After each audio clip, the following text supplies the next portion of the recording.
जिंदगी तुम्हें किसी मोड़ पर अपना गुलाम बना लेगी। तुम बेबसी के आलम में चीखते चिल्लाते फिरोगे, मगर तुम्हारी आवाज भी छीन ली जाएगी। तुम चाह कर भी एक कदम आगे नहीं बढ़ा सकते हो। तुम सोच कर भी अपनी दुनिया बदल नहीं सकते हो।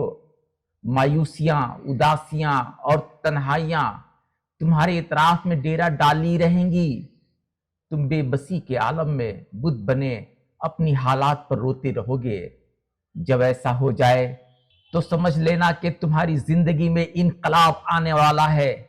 इस तूफानी सियारात से तुम घबराना नहीं, अपनी हिम्मत और हौसले को खोना नहीं, अपने यकीन को और मुस्तहकम कर लेना, अपने इरादे पर डट जाना। यकीन मानो, जिंदगी इस नहुसत भरे कर्ब से ऐसे निकल आएगी जैसे दूध से मक्खन निकल आता है। वो कौन सा ऐसा आदमी है जो अंधेरे का शिकार नहीं हुआ हो?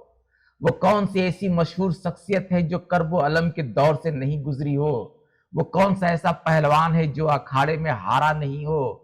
जब तक तुम बुरे दिन नहीं देखोगे तब तक एक सुनहरा दिन तुम्हारे लिए ख्वाब ही रहेगा। क्यों घबराते हो? क्यों वक्त के बुरे तेवर से उकताते हो? क्यों अपने रब को कोसते हो? उठो, आगे बढ़ो के गिरते हैं शहसवार ही मैदाने जंग में। वो तिफल क्या गिरे जो घुटनों के बल चले, वो तिफल क्या गिरे जो घुटनों के बल चले। शुक्रिया दोस्तों।